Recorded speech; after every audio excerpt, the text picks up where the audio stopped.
सिमडेगा जिले के जलडेगा और बानो थाना इलाके में 2 दिनों से जंगली हाथी का आतंक देखने को मिल रहा है। 2 दिनों में जंगली हाथी ने 2 लोगों को मौत के घाट उतार चुका है। बानो थाना इलाके के बिडायडगी निवासी विकास ओहदार नामक व्यक्ति की जंगली हाथी ने कुचलकर हत्या कर दी, जबकि जलडेगा थाना इलाके के बाजूर ज्ञानटोली में भी जंगली हाथी ने एक व्यक्ति को कुचलकर गंभीर रूप से घायल कर दिया था, जिसकी इलाज के दौरान मौत हो गई थी। यहां पर जंगली हाथी की चपेट में आकर मरने वाले व्यक्ति का नाम रोबगा ज्ञानटोली निवासी 45 वर्षीय जीवन बडिंग बताया गया। इधर जंगली हाथी ने 3 लोगों को घायल भी किया है, जिसका इलाज अस्पताल में चल रहा है। जंगली हाथी के इस आतंक से ग्रामीणों में भय व्याप्त है। ग्रामीणों ने वन विभाग से मांग किया है कि तत्काल जंगली हाथी को अन्यत्र जंगलों में खदेड़ा जाए। जनजाति क्षेत्रों को, अल्पसंख्यक भाषा समुदाय के लोगों को, तो जितना भी स्कूल में जितने भी जनजाति भाषा के बच्चे हैं, चाहे संख्या कुछ कम क्यों ना हो, लेकिन उन्हें जानकारी के लिए, भाषा संस्कृति का संरक्षण देने के लिए उस स्कूल में शिक्षक का नियुक्ति होना अनिवार्य किया जाए। अध्यक्ष महोदय, यही मेरा मूल समस्या और है इस गैर सरकारी संकल्प के द्वारा। माननीय सदस्यों का कहना उचित है, क्योंकि जब मैंने विभागीय समीक्षा बैठक किया, उस समीक्षा बैठक में इस त्रुटि को मैंने भी पाया कि उस समीक्षा में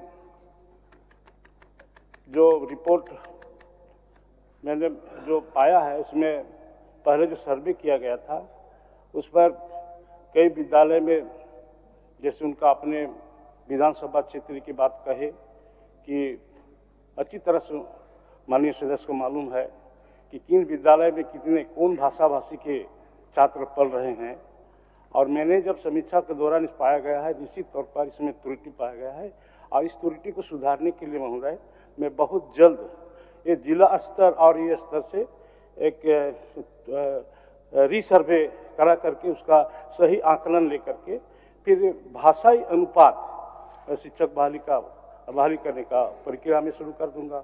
चलिए, आप अपना अभिस्ताव वापस लें। जवाब से संतुष्ट हो, लेकिन एक और इसमें रहा था इसी से, चूंकि ये भाषा संस्कृति परंपरा का सिर्फ सुरक्षा। माननीय सदस्य, आपने अपने सवाल के कई पहलुओं पर माननीय मंत्री जी को कह दिए, जवाब भी दे दिया, अब वापस ले लीजिए। 42 इसमें चूंकि गंभीरता सिर्फ भाषा संस्कृति परंपरा का संरक्षण का खाली नहीं है, एक सुरक्षित नौकरी का भी अध्यक्ष महोदय, जिसे कोई छीन नहीं सकता है।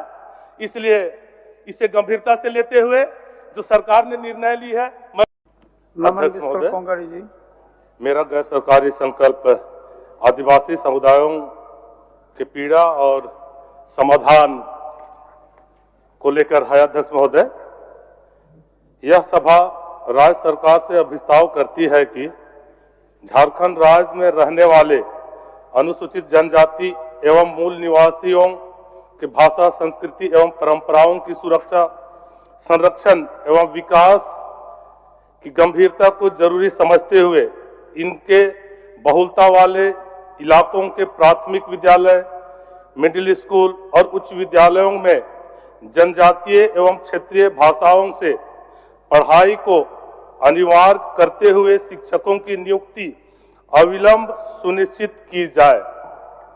ठीक, माननीय मंत्री जी। अध्यक्ष महोदय, माननीय सदस्यों, जो प्रश्न लाया है बहुत ही महत्वपूर्ण विषय है, और यह माननीय सदस्य को मैं बताना चाहूँगा, यह बिल्कुल ही झारखंड अलग राज्य के साथ आंदोलन के साथ जुड़ा हुआ है। खबर करवा दीजिए। जब दिसम गुरु शिबू सोरेन जी ने 1972 में धनबाद के सरायढला में महाअधिवेशन संपन्न हुआ, उस महाअधिवेशन में प्रथम ही उस महाअधिवेशन का विषय रहा इस राज्य के भाषा, संस्कृति और यहाँ के परंपरा व्यवस्था को, यहाँ के जल जंगल जमीन को हम कैसे बचाए रखें, जिसके लिए महोदय बृहद झारखंड अलग राज्य की उन्होंने घोषणाएं की। और उस पर महोदय विनोद बिहारी महतो, स्वर्गीय विनोद बिहारी महतो आर्य के राय भी पूर्ण रूप से दिसम गुरु शिबू सोरेन को समर्थन दे करके ये अलग राज्य के आंदोलन, बृहद अलग राज्य के आंदोलन को शुरुआत किया गया था। इसलिए निश्चित तौर पर जो आज इस राज्य बने 25 वर्षों बीत रही है, आज किसी न किसी रूप से हम इसको इमली जमा नहीं बना पाए। आज हमारी सरकार राज्य के माननीय मुख्यमंत्री हेमंत सोरेन जी का नेतृत्व पर ये बातों को सरकार ने गंभीरतापूर्वक लेते हुए हम कैसे इस राज्य में मातृभाषा से हम पढ़ाई शुरू करें, जिसके लिए हमारे राज्य के मुख्यमंत्री हेमंत सोरेन जी का निर्देश पर महोदय पड़ोसी राज्य बंगाल सरकार जो वहाँ जनजातीय भाषा, क्षेत्रीय भाषा से पढ़ाई चल रही, लागू है, वहाँ जनजातीय भाषा में केजी से पीजी तक पढ़ाई हो रही है और कॉलेज, यूनिवर्सिटी, हाई स्कूल में पढ़ाई चल रही है और वहाँ का क्षेत्रीय भाषा से भी पढ़ाई चल रही है। उसको अवलोकन करने के लिए, अध्ययन करने के लिए 5 संसदीय कमेटी का गठन किया गया महोदय, और जिन्होंने 1 सप्ताह तक बंगाल में रह करके अध्ययन करके वह लौट चुकी है और रिपोर्ट विभागीय पर समर्पित किया है। और उस रिपोर्ट हम विधिवत रूप से राज्य के माननीय मुख्यमंत्री हेमंत सोरेन जी को विभाग द्वारा मैं खुद उसको उस रिपोर्ट को सबमिट करूंगा। उस रिपोर्ट पे समीक्षा का दरमियान जो जिस तरह का निर्णय आएगा, सरकार का तो यह निर्णय है कि हम मातृभाषा में हम विद्यालय पंचायत स्तर से, पंचायत में हो, विद्यालय ब्लॉक से हो, सभी विद्यालय में हम सर्वे करके उसके अनुपात हम जनजातीय भाषा, क्षेत्रीय भाषा के माध्यम से हम शिक्षक बहाली करेंगे। इस पर महोदय निश्चित रूप से बहुत जल्द इस पर नीतिगत बैठक करके निर्णय लेकर के हम इस क्षेत्रीय भाषा को जितना जल्द से जल्द हो मातृभाषा को पढ़ाने के लिए हर विद्यालय से हम प्रारंभ करेंगे। अपना अविस्तार प्रस्ताव ले लीजिए, वापस ले लीजिए। अध्यक्ष महोदय, हमारे माननीय मंत्री जी ने जवाब दिए। निश्चित रूप से यह सराहनीय पहल रही है और मैं हमारे माननीय मुख्यमंत्री जी को भी धन्यवाद देना चाहूंगा कि उन्होंने झारखंडियों का, जो आदिवासियों का मांग रहा था झारखंड अलग राज्य के लिए, और उसका मूल आधार था कि भाषा, संस्कृति, परंपरा का सुरक्षा था। लेकिन खेद के साथ मैं कहना चाहूंगा अध्यक्ष महोदय कि गलत लोगों के हाथ में झारखंड चला गया था शुरुआती दौर में, जिसके कारण आदिवासी समुदायों का भाषा, संस्कृति, परंपरा को संरक्षण नहीं दिया जा सका अध्यक्ष महोदय। लेकिन हमारे माननीय मंत्री जी ने इसको गंभीरता से लिया है और सर्वे करा लिया है, इसके लिए मैं धन्यवाद देता हूं। अध्यक्ष महोदय, मेरा इस संबंध में स्पष्ट तौर से जो मेरी भावना है, आदिवासी समुदायों की भावना है कि आदिवासी समुदायों के भाषा, संस्कृति, परंपरा जो कालांतर में की वजह से भूल गए हैं या भूल रहे हैं, जिसके वजह से आज भाषा संस्कृति परंपराएं लुप्त हो रही है आदिवासी समुदायों की। तो अध्यक्ष महोदय, जब पढ़ेंगे तो जानेंगे, यह एक सच्चाई है। जब पढ़ेंगे, संस्कृतियों को जब पढ़ाया जाएगा स्कूलों में, तो लोग जानेंगे, बच्चे जानेंगे और आने वाला पीढ़ी जानेगा। इसीलिए मेरा स्पष्ट भावना है इस सवाल के माध्यम से अध्यक्ष महोदय कि प्राथमिक विद्यालय, मिडिल स्कूल और हाई स्कूलों और कॉलेजों में जनजाति भाषाओं को पढ़ाने के लिए शिक्षकों की नियुक्ति की जाए, ताकि बच्चे पढ़ेंगे तो जानेंगे और संस्कृति बचेगा। जो संविधान का अनुच्छेद 29 में संरक्षण का बात कहा है, संविधान का अनुच्छेद 350 का में शिक्षा में सुविधा, भाषा अल्पसंख्यक भाषा शिक्षा में सुविधा का बात कहा गया अध्यक्ष महोदय। तो इसलिए पिछला सर्वे हुआ था अध्यक्ष महोदय, पिछला साल, वह सर्वे बहुत गलत था अध्यक्ष महोदय। मैं याद दिला देना चाहूंगा सरकार को कैसे गलत सर्वे हो गया था। सिमडेगा जिला का मैं उदाहरण बता रहा हूं। सिमडेगा जिला में सर्वे जब हुआ था पिछला साल, तो जिसमें सीट सृजन खड़िया समुदायों का 2 हुआ था, मुंडारी का 41 हुआ था और नागपुरी का 156 हुआ था, जबकि वहां कुड़ुक उराव जनजाति के लोग भी हैं, वो नील था अध्यक्ष महोदय। तो सर्वे पर ध्यान दिया जाए कि संवैधानिक अधिकार जो मिला है जनजाति क्षेत्रों को, अल्पसंख्यक भाषा समुदाय के लोगों को, तो जितना भी स्कूल में जितने भी जनजाति भाषा के बच्चे हैं, चाहे संख्या कुछ कम क्यों ना हो, लेकिन उन्हें जानकारी के लिए, भाषा संस्कृति का संरक्षण देने के लिए उस स्कूल में शिक्षक का नियुक्ति होना अनिवार्य किया जाए अध्यक्ष महोदय। यही मेरा मूल समस्या और है इस गैर सरकारी संकल्प के द्वारा। माननीय सदस्यों का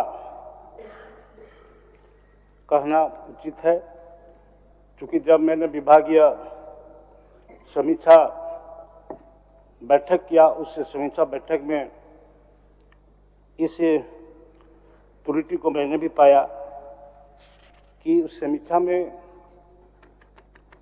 जो रिपोर्ट मैंने जो पाया है, उसमें पहले जो सर्वे किया गया था उस पर कई विद्यालय में, जैसे उनका अपने विधानसभा क्षेत्र की बात कहे कि अच्छी तरह से माननीय सदस्य को मालूम है कि किन विद्यालय में कितने कौन भाषा भाषी के। जलडेगा प्रखंड मुख्यालय स्थित विलियम लुगुन चौक पर गुरुवार को शहीद विलियम लुगुन स्मृति वार्षिक मेला का आयोजन किया गया। इसका उद्घाटन मुख्य अतिथि के रूप में उपस्थित जिला परिषद सदस्य जोशीमा खाखा ने किया। इसके बाद घड़ा फोड़कर उन्होंने विभिन्न कार्यक्रमों का शुभारंभ किया। जोशीमा खाखा ने कहा कि शहीद विलियम लुगुन जनप्रतिनिधियों के लिए आदर्श है, उनके बलिदान को हमेशा याद किया जाएगा। शहीद के नाम पर मेला का आयोजन किया जा रहा है, जो काफ़ी सराहनीय है। लोग शहीद विलियम लुगुन के आदर्शों को जान और समझ कर इससे प्रेरणा ले सकेंगे। विशिष्ट अतिथि के रूप में चीफ सदस्य सामरम पॉल टोपनो, भाजपा नेता सुजान मुंडा, मुखिया सिसी डांग, पंचायत समिति सदस्य जयंती देवी समेत अन्य लोग शहीद लुगुन की कब्र पर श्रद्धांजलि अर्पित की। मेले में नागपुरिया कला संस्कृति की आकर्षक प्रस्तुति हुई। पारंपरिक वेशभूषा में सजे नृत्य दलों ने मांदर की थाप पर लोक गीतों की धुन पर सुंदर नृत्य की प्रस्तुति की, जिसकी सराहना सभी लोगों ने की। कार्यक्रम को सफल बनाने में समिति के अनुराग लुगुन, अनुज लुगुन आदि का योगदान रहा। मौके पर मुख्य रूप से लीला नाग, शोभेन विजय आदि उपस्थित थे। मौके पर डहर पुस्तिका का विमोचन भी किया गया।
नगर भवन में शिक्षा विभाग द्वारा पीएम श्री मेला के तहत लैंग्वेज फेस्टिवल सह FLN मेला का आयोजन किया गया। इसमें भारत के विभिन्न राज्यों की संस्कृति की झलक एक मंच पर देखने को मिली। मेले का उद्घाटन उपायुक्त अजय कुमार सिंह समेत अन्य जनप्रतिनिधियों ने किया। कार्यक्रम में स्कूल के बच्चों के बीच नृत्य प्रतियोगिता का आयोजन किया गया, जिसमें भारत के विभिन्न राज्यों की संस्कृति से जुड़ी नृत्य पेश किए गए। स्कूल के बच्चों ने विभिन्न भाषाओं से संबंधित प्रदर्शनी लगाई, जो अत्यंत ही सराहनीय रहा। उपायुक्त ने बताया कि केंद्र सरकार द्वारा संचालित विद्यालयों के साथ साथ राज्य सरकार द्वारा संचालित कुछ स्कूलों को भी पीएम श्री विद्यालय के रूप में शामिल किया जा रहा है, जो अत्यंत ही सराहनीय है और इससे स्कूलों में भी शिक्षा के स्तर को बढ़ावा मिलेगा। सरस्वती शिशु विद्या मंदिर सल्डेगा में मातृ सम्मेलन सह वार्षिक परीक्षाफल वितरण कार्यक्रम का आयोजन किया गया। मुख्य अतिथि के रूप में नगर परिषद की पूर्व उपाध्यक्ष संतोष बामलिया, विशिष्ट अतिथि के रूप में बबीता देवी, रानी विश्वकर्मा सल्डेगा संयुक्त संकुल के संयुक्त प्रमुख संतोष दास, विद्यालय प्रबंधन समिति के सचिव चंदेश्वर मुंडा, प्रधानाचार्य जितेंद्र कुमार पाठक संयुक्त रूप से कार्यक्रम का उद्घाटन किया। मौके पर विद्यालय के 4 दलों के भैया बहनों ने मनमोहक सांस्कृतिक कार्यक्रम, नृत्य, गीत प्रस्तुत किया। कार्यक्रम के दौरान विद्यालय में शैक्षणिक सत्र 2024-25 में 100% उपस्थिति रहने वाली बहन में पूजा कुमारी, भैया रामगोंड, बहन सोनाक्षी कुमारी, बहन तमन्ना नाग, भैया पीताम्बर सिंह, बहन दुर्गावती कुमारी, बहन हिमानी नायक के अभिभावकों को सम्मानित किया गया। मौके पर रूप सज्जा कार्यक्रम के तहत भैया बहनों ने भगवान गणेश, शिव पार्वती, आदर्श परिवार, छत्रपति शिवाजी तथा माता जीजाबाई और श्रवण कुमार जैसे झांकियां का सजीव चित्रण किया।